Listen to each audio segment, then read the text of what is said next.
This is quite an impressive turnout. We're even having people turned away, including our dean. Shall we call that success?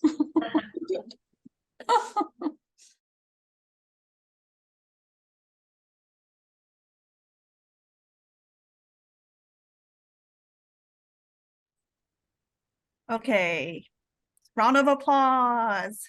Is Jorge here? He made it. Round of applause. Thank you. Thank you. I have connections. Thank you for joining us, Jorge. We all just wanted to call you out in particular for supporting the department so much. Thank you so much. Thank you. I'm so excited for this event and the other events that the department has been holding. I'm very happy to see the department participating and being recognized for the wonderful things that it does. Thank you. Thank you, everyone, for joining us today. It's Pratt Earth Action Week, and this is a week-long program, initiatives, collaborations celebrating our Pratt sustainability community. And thanks to you all for being with us today. We have also faculty, alumni, current program participants, and also friends of the program, and those maybe a few friends who doesn't get very familiar with our creative enterprise leadership and their School of Art. So hopefully after 3 amazing award-winning presentations today, you have your questions answered and also keep in touch and get to know more about the program. In both of our programs in design management and arts and cultural management, we aim to provide the skills necessary for future creative leaders to make the positive change that we all seek to see in the world. And the project will demonstrate that we can actually use the skills that we learn from the program to address the critical challenges of our world. So today we're going to see 3 projects in different areas and discipline, and we'll invite all teams to do an overview of their projects so that we can get to know the range and a brief overview of their project. And later on, we'll hopefully have a conversation with the teams and open up the floor. So during the presentation, please feel free to drop in questions in the chat.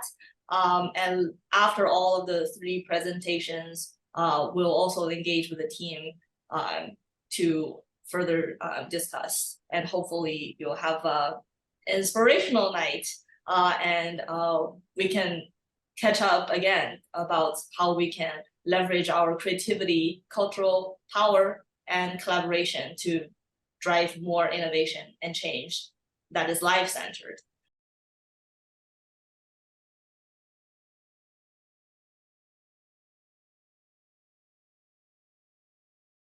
Hello.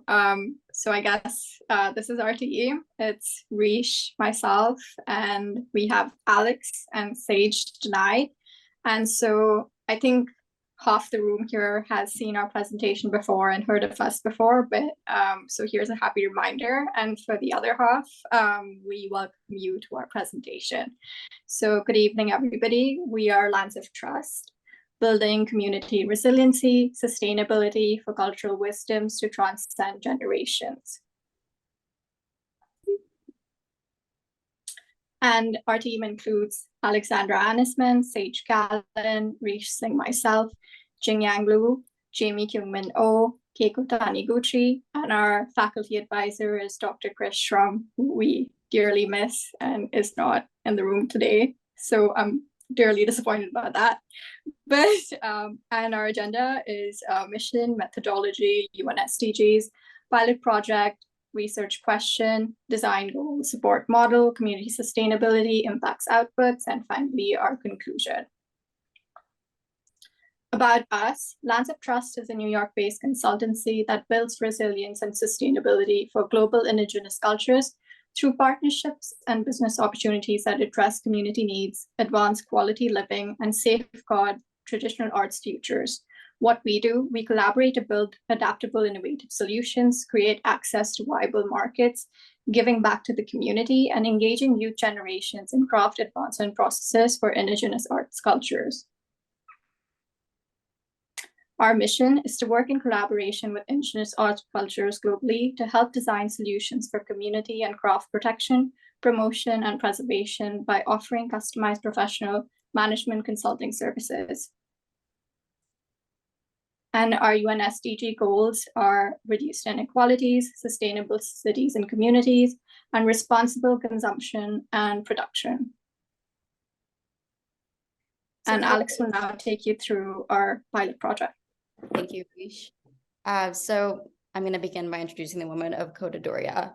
So Kota Doria is a way of life. Kota Doria is an identity. For the people of K-Thung, Kota Doria is everything. This was spoken to us by the young women weavers of January 2023 in Kota. Imagine you have practiced your craft since you were born and you were never recognized for your work.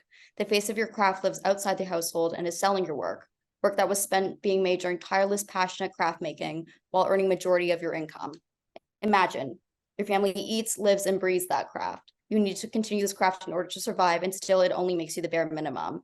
Imagine using your hands, your feet, your eyes, and every inch of your body 10 to 11 hours a day dedicated to your craft just to make ends meet. Imagine. Today, we'll take you through the story so you no longer have to imagine. Today, Lands of Trust team will walk you through the journey of the Kota Doria woman weavers, the beautiful women who we've been working with for the past year, presenting to you their craft, their challenges, and the community's developmental needs required to achieve craft sustainability and community survivability for the 3,000-member weaving community in K-Thung, India. For context, Kota Doria is a finely cotton silk textile that has been increasingly popular globally, but the community struggles to sustain their craft and pass this tradition of weaving on to the next generation due to unstable socioeconomic circumstances. In an effort to combat these challenges, we present to you our pilot project, The Women of Kota Doria, a step towards imagining a better life and future for the women.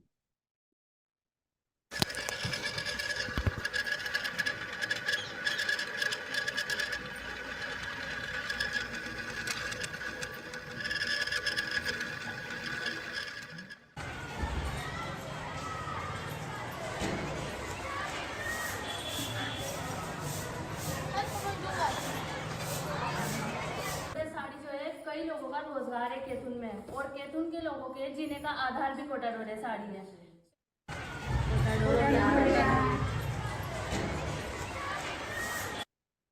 मेरा नाम ताहिरा बानो है। मैं कोटा डोरिया बचपन से बनाती हूँ और हम जैसे को तो बहुत ज़्यादा दिक्कत आती है, कमर में, पैरों में, कंधों में दर्द, आँखों में दर्द, और ये नसा तन आती है यहाँ से। दाम जा रहा है, सूत रेशम पे जा रहा है। हमारी मजदूरी तो कम होती जा रही। आज से 5 साल पहले थी वही मजदूरी अभी है, क्योंकि मजदूरी तो बढ़ी नहीं रही। कस्टमर वो जो दाम लेते हैं, वो जो पहले 5 साल पहले लिया था साड़ी, उनने 10,000 में लिया था, तो अभी भी तो इनकी कला को समझे, इनकी मेहनत को समझे, टेढ़ से टेढ़ थोड़ी इनकी मेहनत को देखे कि कितने लोग काम करके कितनी मेहनत हो रही इसमें और कितने घंटे काम कर रही है। ये कस्टमरों को समझना चाहिए इस बात के लिए, जाके कोटा डोरिया जिंदा रह सकता है। So here we present to you a summary of the ecosystem challenges that were just described by the weavers. So this includes rapid urbanization, decreased participation in labor force, patriarchal society, lack of policy protection, youth disengagement, and youth urban migration. So with this, we came to our research question. In what ways can Lands of Trust design a program that nurtures ecosystem quality and sustainability of an Indigenous culture and community? And now I will pass it over to Sage, who will take you through the Lands of Trust design goals. Lands of Trust design goals started off by identifying Indigenous communities with existing cultural reserves, in this case, textiles. We were looking for the opportunity to support movement towards community sustainability and cultural advancement.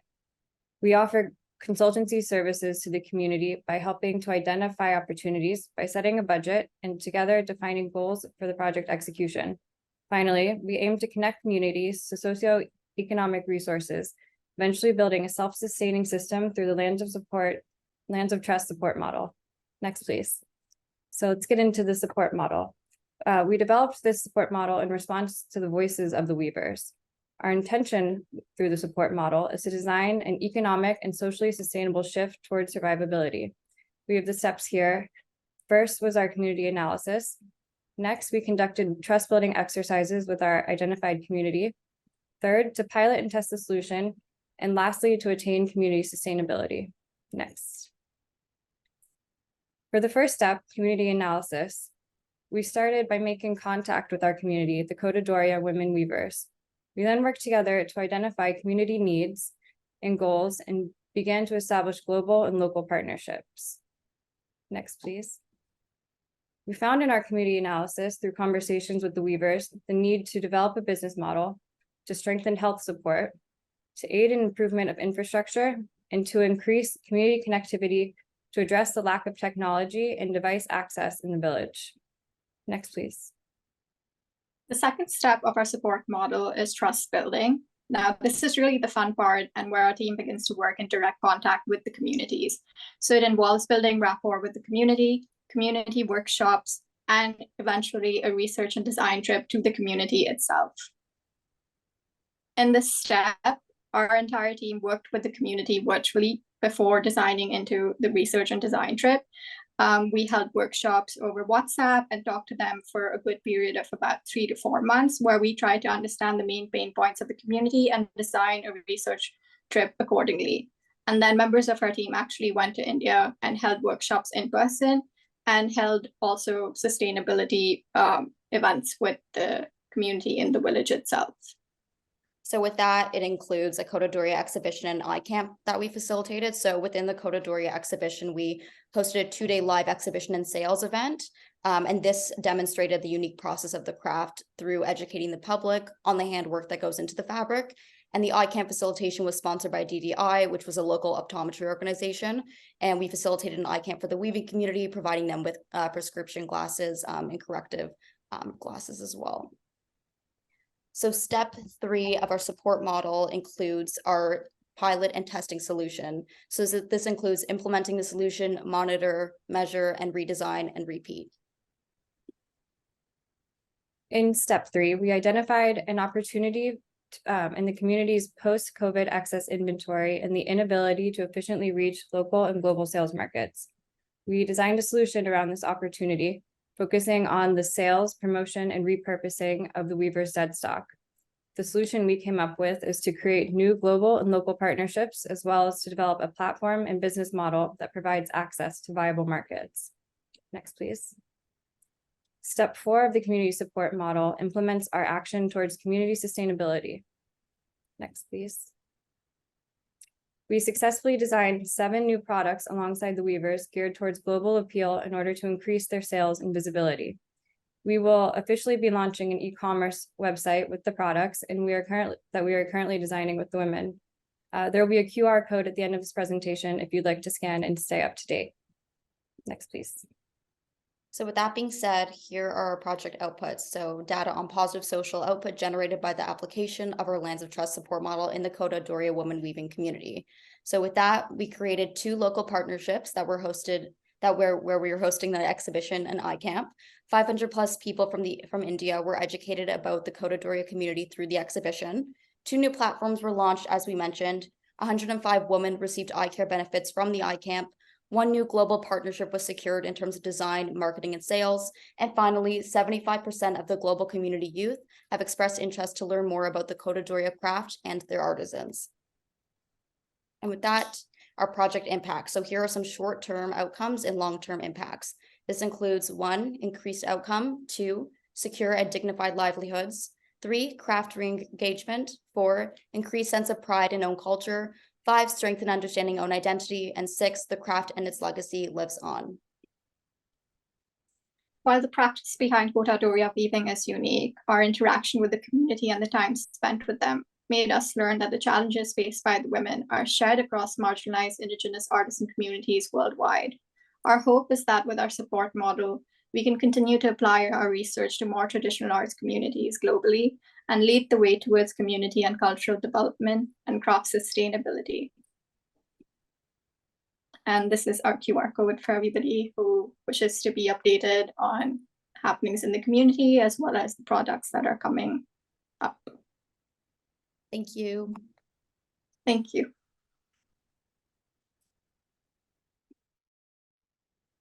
Thank you, team. Round of applause. We had one question. I mean, I had a question while listening to you guys.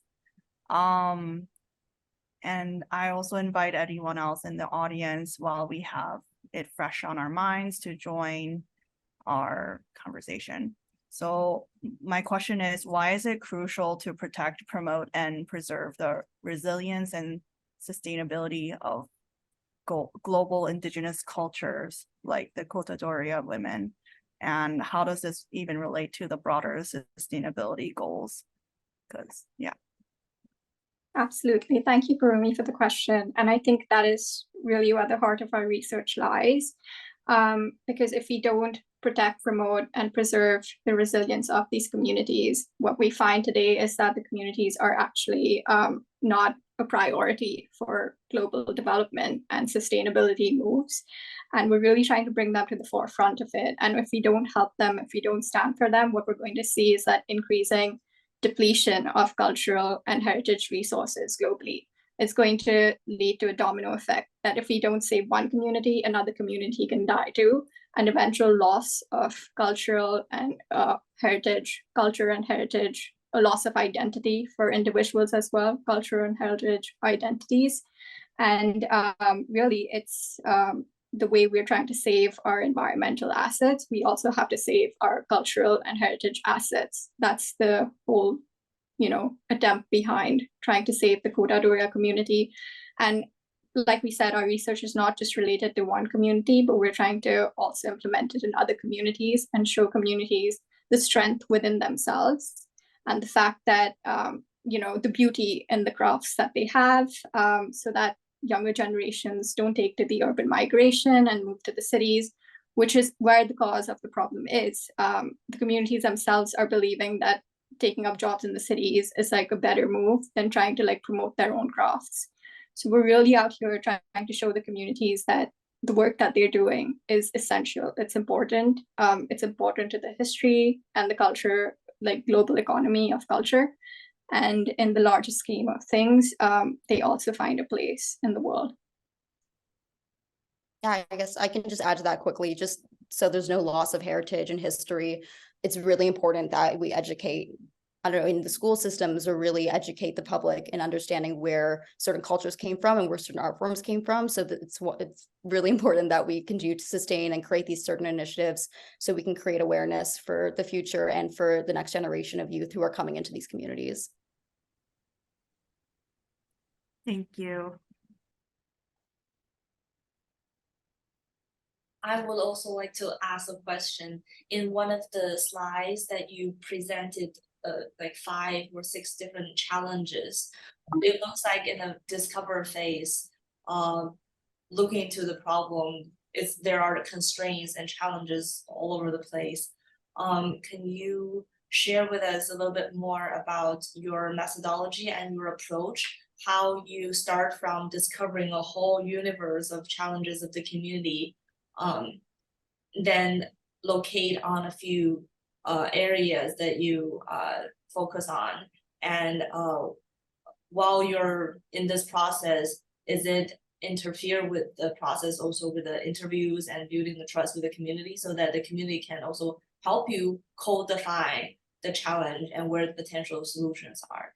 I think I mean the other sides with the community challenges in the beginning. Yes. Alex? Very beginning. Because I think Yes, when we look at a lot of challenges, it's so easy to start looking at everything as an issue and challenge. So how do you shift from this stage to start getting more clarification on potential solutions?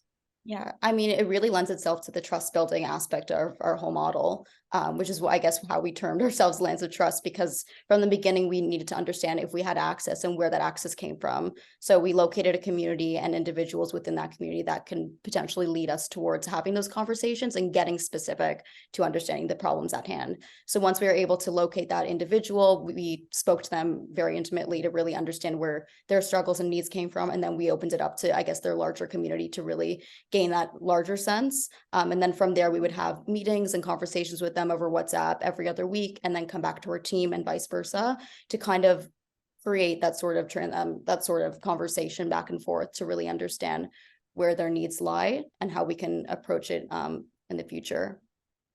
Yes, and also just to add to that, Alex, to show you the back work behind the map that we did. So the ecosystem challenges listed here, 1, 2, 3, 4, 5, and 6, is observations that we made from researching the community. This is not really a stage where we're interacting with the community. This is all of our research from a distance in New York.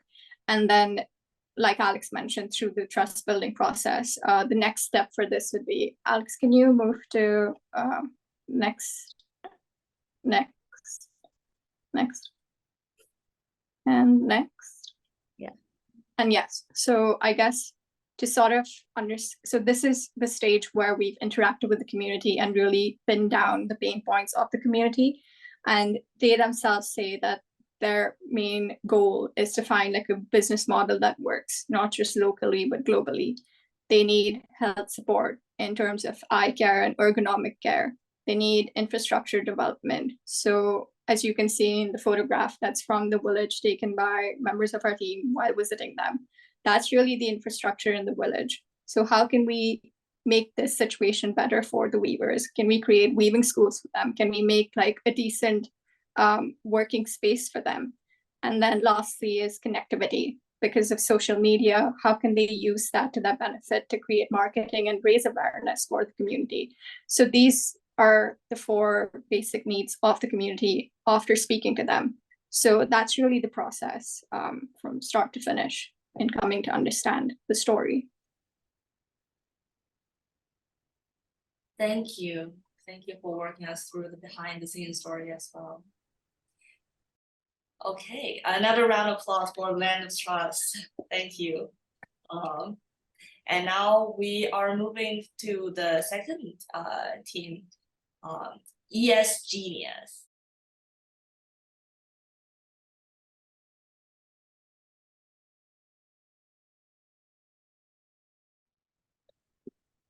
We are ES Genius. Our capstone focused on ESG data collection and reporting automation in the software entertainment industry.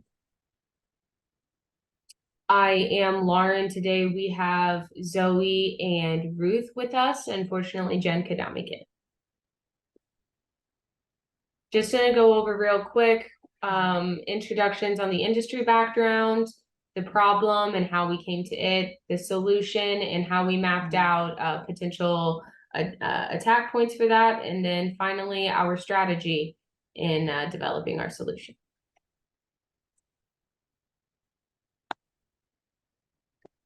Start off, the software entertainment industry, otherwise known as video gaming or gaming industry, has seen unique and significant growth from 2019 to present day due to the effect of COVID-19 quarantines. Many are unaware of the climate impact and sheer amount of energy it takes to produce, host, and play the games that are now a standard form of entertainment for about 3 billion users worldwide. The difficulty and lack of tracking, reporting, and communicating of ESG data isn't something that's unique to the software entertainment industry. However, the industry is an ideal subject for developing and testing a software that could streamline annual reporting and ESG communication, because its data is more accessible than other industries with more complex pipelines. This capstone takes a look into the relationship between stakeholders in the software entertainment industry and data processes supported by artificial intelligence. AI-assisted collection, generation, and comparison of ESG data across industry stakeholders goes further to ensure accurately reported progress toward a more sustainable, future-proof economy. So before we continue onward, here is a list of some of the words that we're going to be throwing around. On the left, this pertains predominantly to ESG reporting. We're going to be talking about the scopes, which is the area in which climate consequences are developed in the company's pipelines. Subsidiaries versus acquisitions, which is private organizations that are a larger public company has a majority share in. and appendixes, which is the really tough end part of an ESG report that just has a ton of data in it. On the right side, it's pretty cut and dry. We're going to be using AI, which is artificial intelligence. We've been hearing that word a lot. I'm sure I don't need to do a recap on that. But the other word that we'll be using is rule-based, which is a number-based computer language that depends on if-then statements to measure quantitative data. Okay, so let's see the problem. This map you are seeing right now highlights the issue of ESG report in the industry, which is caused by a need for more communication and regulation between producer and investors. As a result, relevant data is not reported, and both parties lack pressure and insight into each other's expectations and processes. Next, please. So we started by laying out the problems that we saw in the game industry in regard to sustainability, risk, and climate impact by scope. Once that was laid out, we researched opportunities that would directly correlate to the original threat and determine where we could maximize our impact. Our next steps were to evaluate what value we could bring to the stakeholders and what that could look like with an AI tool set. So through our research, we have found two critical problems within the industry that has limited investment in sustainable technologies. So the first is customer lack awareness about the environmental impact of video games, and they are hesitant to change their gaming habits despite climate change. Also, producers have little incentive to form more sustainability practices, and they no form of accountability for sustainable investment. So as the market continues to expand rapidly, game producers and the studio have the opportunities to use their potential between manufacturing and tech to develop an advantage toward the net zero economy. So in our future innovative designs, we will focus on SDG 17 partnerships for the goals. We will develop systems where goals, targets, and resources can be accounted for and easily shared. In addition, we will focus on SDG 7, affordable and clean energy, 9, innovation and infrastructure, 12, responsible consumption and production to drive the enterprise transformation and promote sustainable development. So based on the problems, here comes our research question. In what ways can sustainability be implemented into the software entertainment industry? So our solution to this was ESGenius. It's an AI-driven ESG tracking and report generating program concept with online published results and communication. ESGenius would make it easier for a company to track, plan, and publish ESG reports for investors and consumers alike. With ESGenius, a company would be able to connect information about subsidiaries, network with sustainable investors, and update consumers on net zero plans and projects. Here's come to our design approach. So we design our platform to encourage companies to implement sustainability actions through our platform, generating ESG reports and connecting with investors and the public. And we will approach to always understandable information. So right now, we are going to show you a prototype so you can directly see how the system works. Okay, so from the company platform, after they log into their account, they can easily set up the sustainability goal in a few steps, choose the plans, system, and simply fill in company info. In the dashboard, they can check messages from investors who want to connect with. They can manage their issue list through AI, and the manager can assign to the team members based on the priorities. On the investor platform, they can see the overall performances. They can search interest in companies, connect companies, and since there are many some like confidential data or security issue, the investor need to get a request from the company with more detailed information. and then they can submit.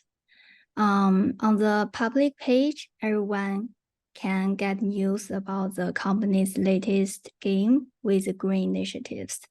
We aim to enhance user education and participation and raise sustainability awareness. We also include our partner and how the system works. Okay, so sustainable company certification helps not only build a more resilient organization, but also businesses cut costs, increase sales, and gain a competitive advantage. Investors are able to strengthen their portfolio with sustainable organization.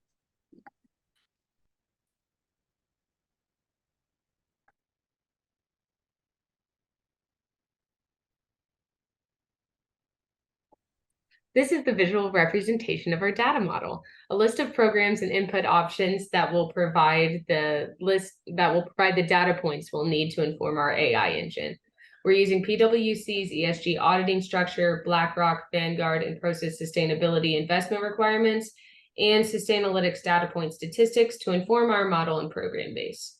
Each dot represents a category for the sustainability certification, and each square represents internal and external sources that'll be used to inform the category. For example, one of the 39 categories that we analyzed for our AI-assisted audit is workplace diversity. Our potential internal data collection for this would be ADP. Using ADP, we could pull information on each employee's demographic. In addition to the internal data, the code would collect external data through LinkedIn. By using more than one data point for each category, both internally and externally, we get a better picture of how a company operates.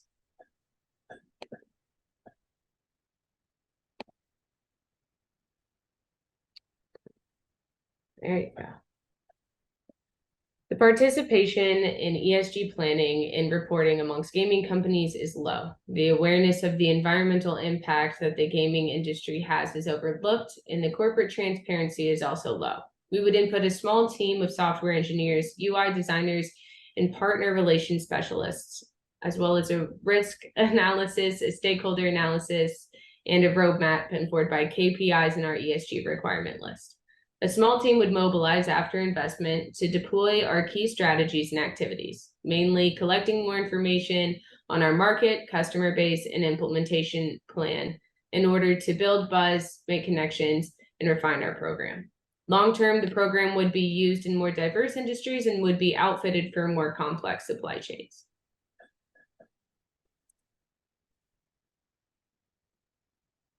So our business model is pretty straightforward. The game companies or studios need to submit their documents when registering an account and pay a registration fee annually based on their company size, like the chart shows. And our primary stakeholders are individual users, gaming industry companies, and investors within the gaming industry, as well as the investors of ESGenius. Our platform not only serves as a information bridge for the public gaming companies and investors in the gaming industry, but also contributes to the sustainable development of the gaming industry. In addition, our business model will generate profits for our own investors. Next, please. And we plan to promote our products by partnering with industry leaders, participating in exhibitions, for example, GDC, and also expanding our networks. Our goal is to showcase our products to companies and investors to invest in sustainable practices. The partnerships that we have built to develop the software for data collection will serve us as we distribute our program to companies. Programs like Oracle, ADP, and also other large consumer-based companies that we wish to reach after development. And in terms of the environment, we hope to encourage more companies to use clean energy and enhance their exposure through quality ESG reputation. At the societal level, ESGenius will provide an information exchange platform for the gaming industry, creating a unique community environment to increase people's awareness of sustainable development. And economically, we will focus on discovering excellent ESG projects to attract green investment and drive corporate transformation through investments. Culturally, we aim to increase public attention to the sustainable development of the gaming industry through carbon footprint monitoring, industry news, and other functions we have on ESG's platform.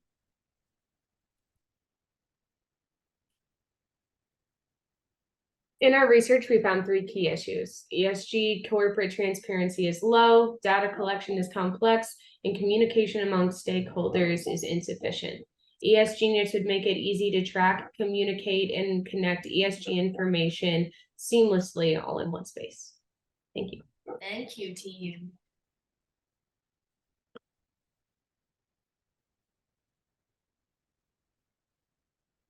Any questions from the audience? Feel free to drop it in. I always have a question, so in your research, what ethical considerations should companies keep in mind when reporting on their sustainability efforts, and how can they avoid greenwashing or misrepresentation? Yeah, go first. Okay. I think that transparency is the only way to, at this point, to be as ethical as possible.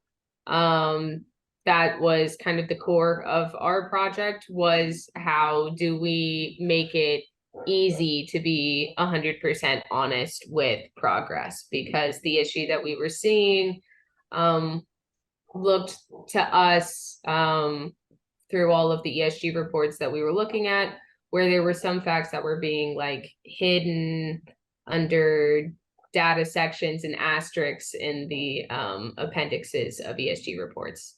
And so all of that data, you know, to be ethical needs to be communicated. It doesn't need to be shamed or anything. It's just that's where you are, and now we need to map out where you're going. Yeah, and also transparency and also the data accuracy. So they need to make sure the data is real.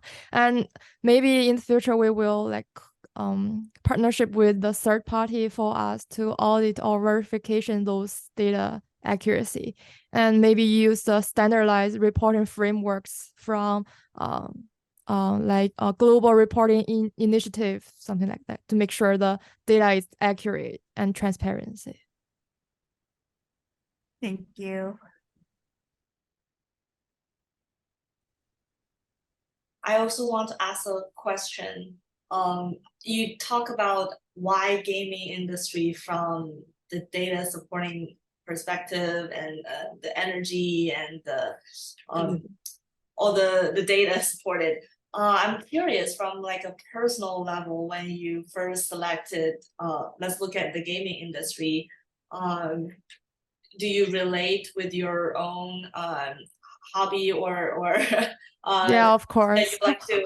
And also, does this research a new understanding about the scope and the things that to disclose, and research about the customer behaviors influence how you interact? I think I asked this question from a background that we always ask, oh, can we do what we love and focus on what the world need and get paid to do the right thing? So I feel like the younger generation, a lot of them are the potential customers in the gaming industry, and also they're all more familiar with the emerging technology such as AI and data analytics. So I hope to hear more about your personal level, about why you select this topic and how working on this project impact any of your professional and personal life. Yes. So if we're going back to the first part of that, which is how we kind of came around to this, I sang a siren song to Ruth, Zoe, and Jen I didn't have to, you know, do it for too long. They were on board pretty quickly. I had a great team. But it was one of the projects that I was working on early in the first year of the program. It was Chelsea's class. And I come from a 3D animation background, 3D animation, visual effects. And we were working on environmental presentations of companies. So reporting what they're doing within a sustainability level. And so I was working on Epic Games, which does Fortnite, among many others, and also does the creates Unreal Engine, which is industry standard for game development. And started looking into the numbers of what it takes to develop a video game, what the kilowatts per hour are.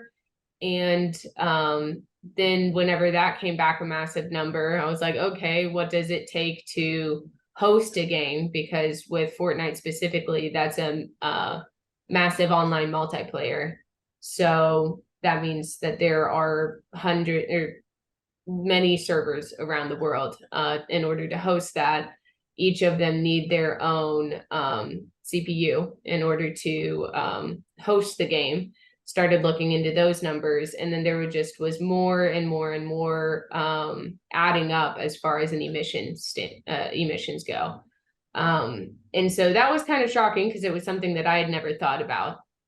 And to backtrack and think of all the hours that I had spent playing video games and all the hours that I knew my friends had started playing, and my friends had been playing video games, I started to see something that I knew no one was really thinking about at all.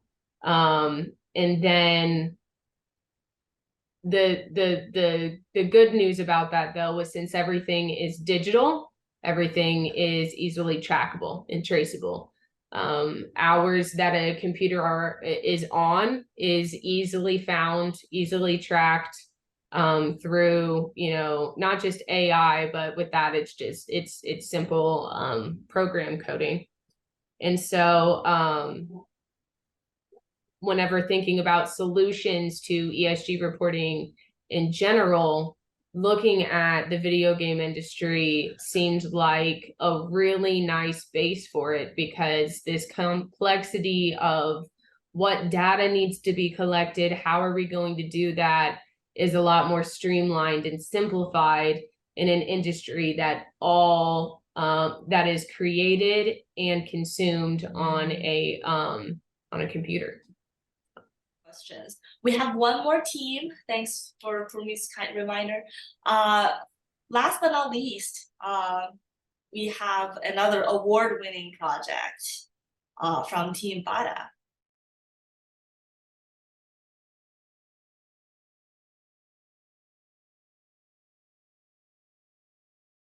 Good evening, everyone. We are Team Bada, which means ocean in Native Korean, and we're here to present Haenyeo Hatchery Heritage Preservation Meets Innovation, which won the Student Notable Award for Design for Social Impact and Core 77 Design Awards this year. This is a project we worked on over the span of 3 months. Our team is Jamie, myself, Jacqueline, Chang, and Shin. And we believe that valuing and preserving traditional cultures and heritages in the globalized world allows us to gain a deeper appreciation for the diversity and richness of human experience and create a more connected and pluralistic global community. In this conceptual project, we aim to merge innovation and culture to imagine an aquaculture hatchery as a solution for the declining Haenyeo tradition that is native to Jeju Island, South Korea. The problem that we address here is that the Haenyeo culture, which is recognized as a UNESCO Intangible Cultural Heritage, is expected to become extinct in the next 15 years due to increased industrialization, different work opportunities, and most importantly, the impacts of climate change on Jeju's marine environment. There's also an issue of aging within the community. The average age of Haenyeo is 70 years old due to lack of younger generation's interest and changing economic conditions. there has been an 85% decline in Haenyeo divers since the 1960s. 91% of Haenyeo are over 60 years old, and only 0.2% of the population is under 30 years old. So who exactly are the Haenyeo women, and why is their decline important to the global community? Shin will take it from here. Thank you. So Haenyeo in Korea means sea women, and they are female divers from Jeju Island in South Korea, and they are highly skilled and experienced in catching seafood even without a bracer. And their culture is very unique and important to the Jeju community. Next, please. So also Haenyeo utilize their knowledge of the marine ecosystem to selectively harvest seafood and not fishing during the mating season. So in addition, they have set rules on daily catch limits to ensure small-scale and localized fishing. In this way, they protect the marine environment. Next, please. So the traditional culture of Haenyeo is disappearing. And what does this mean? It means that the cultural diversity of the global landscape is decreasing, and we are losing a valuable part of our world cultural heritage. It means that we are losing a group of women who symbolize strength, independence, and resilience, and represent gender equality.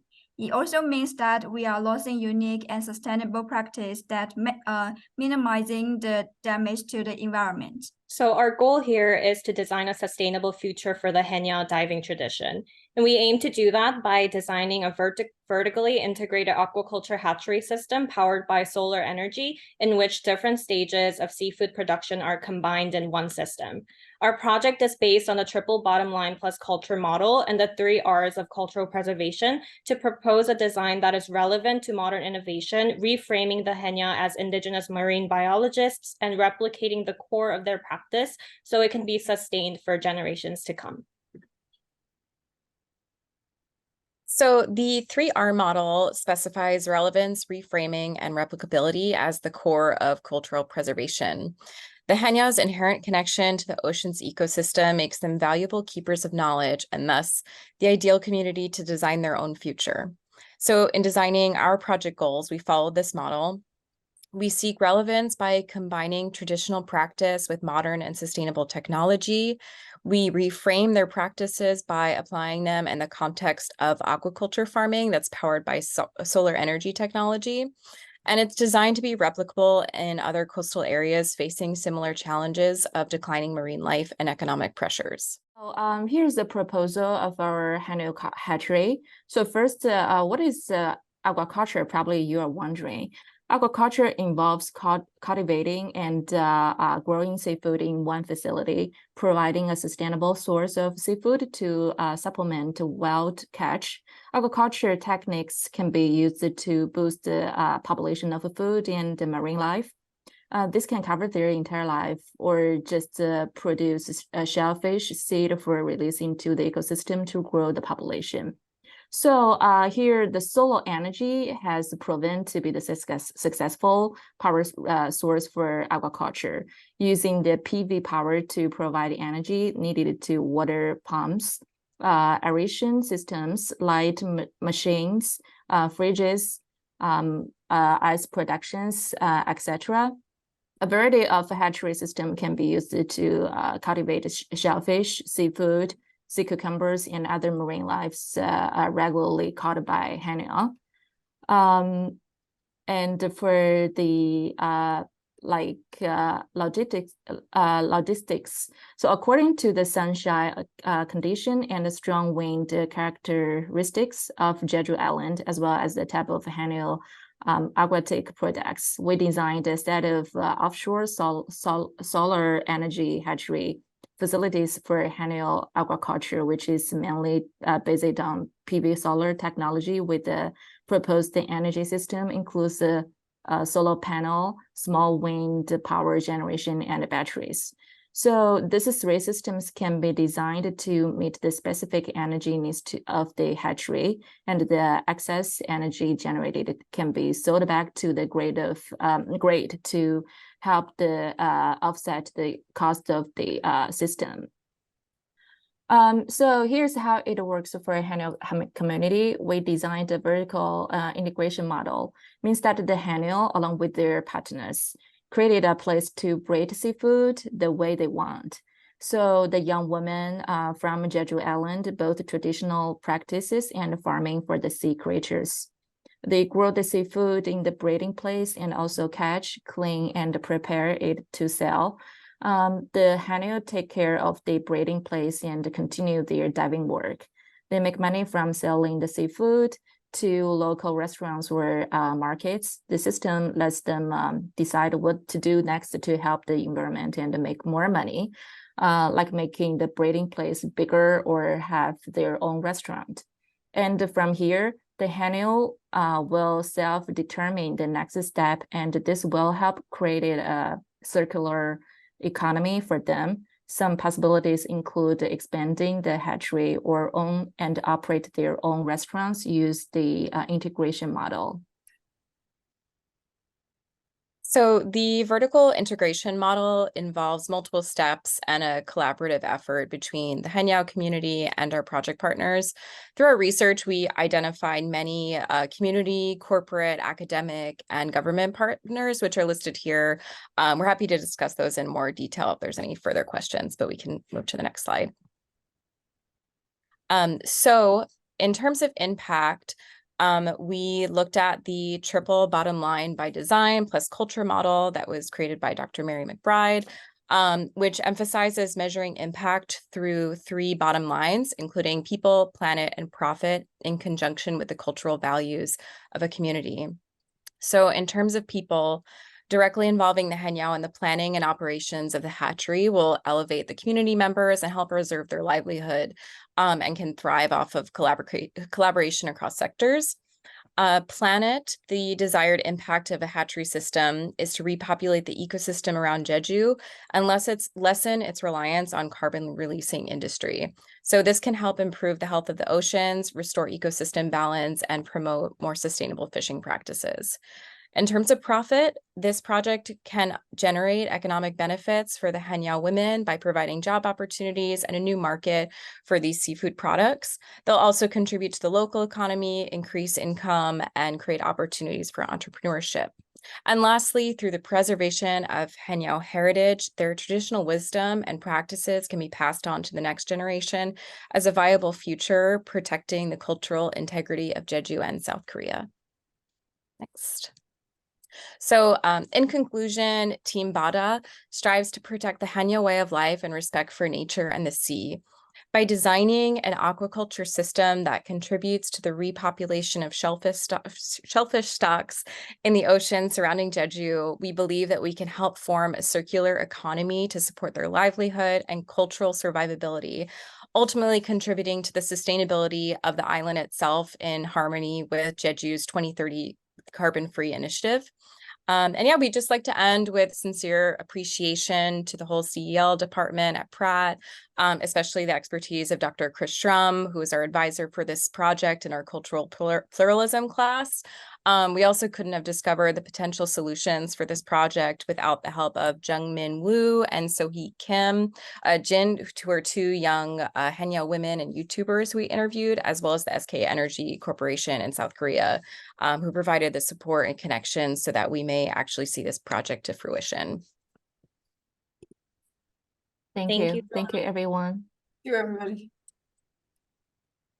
I see a question in the chat. I think Parumi put it there to Team Bada. What lessons can be learned from the efforts to preserve the Haenyeo culture that may inform the broader conversation on sustainability and cultural heritage preservation? I think this team knows that we're also using you as one of our G20 markers, that we're on cultural heritage and preservation, especially keeping it relevant and inclusive. I also wanted to let you know that Jorge also, there's another dean at Pratt. His name is Elio Takai, and he is in charge of another school. He's very interested in your project because he has a project related to cultural preservation of people from a very different locality on the ice in Alaska. And how do they preserve their cultural heritage when everybody seems to be leaving the ice and the waters seem to be coming up over the ice. So more about that later. We sent him your project, and hopefully we'll be able to help him learn a little bit about what he can do by looking at what you can do. But the question is out there from Purumi, what lessons did you learn about how this might be applied to the broader cultural heritage conversation? Sure. I think many lessons can be learned in terms of sustainable fishing techniques, and also from their devotion to maintaining ecological health and cultivating respect for the sea, also for socially marginalized groups as well, which can very easily forgotten in the modern world that prioritizes economic growth and development over sustainable living. And we believe that through solutions like the Haenyeo Hatchery, Jeju can be a model for other small islands or other marginalized cultural groups around the world to develop initiatives that target environmental issues and cultural issues at the same time. Thank you, Jamie. Yeah, I think also, you know, we're kind of seeing, I hope, kind of a mindset shift a little bit, you know, around the world, primarily through like the lens of the environment, about how Indigenous peoples have stewarded the land for many years before, you know, colonization and industry, and how sustainability was just like an integral part of their lives, the good of their families and, you know, future generations. So seeing ways in which there can be this cross-industry approach towards you know, preserving culture, but also the environment, that they're just like inextricably linked to one another. Thanks, Jackie. I put something in the chat. I'm not sure this came up in our reading, but there's a lovely book, Braiding Sweetgrass by Robert Kemmener, and it talks about exactly what you were talking about, Jacqueline, if everybody hasn't seen it yet. It's a really wonderful book on the importance of Indigenous culture in keeping us all more modern so that we can stay alive on this planet. That's where I learned that from. Oh, yeah? Okay. Yeah. Okay, well, you get one more in the chat then, just because you know it all. Let's go there. Are there specific policies or regulations that should be enacted to protect the Haenyeo culture and the environment, and how can they be effectively enforced in your research, I guess? Yeah, so we think understanding policies and regulations by the Jeju self-governing province is crucial, and we believe balancing tourism and pollution is one thing, because Jeju has a very predominant tourism industry, and protecting existing Haenyeo and nurturing a new generation of the female divers is also important. I know that Jeju currently offers government subsidies to Haenyeo women, but we believe resolving issues regarding climate change is a more pressing issue because it fundamentally affects their diving practice and their livelihood. Also, maybe more partnerships with tech institutions to do further research on some non-invasive methods to control the ocean's temperature, perhaps would be needed for these policies to be enforced effectively. Thank you.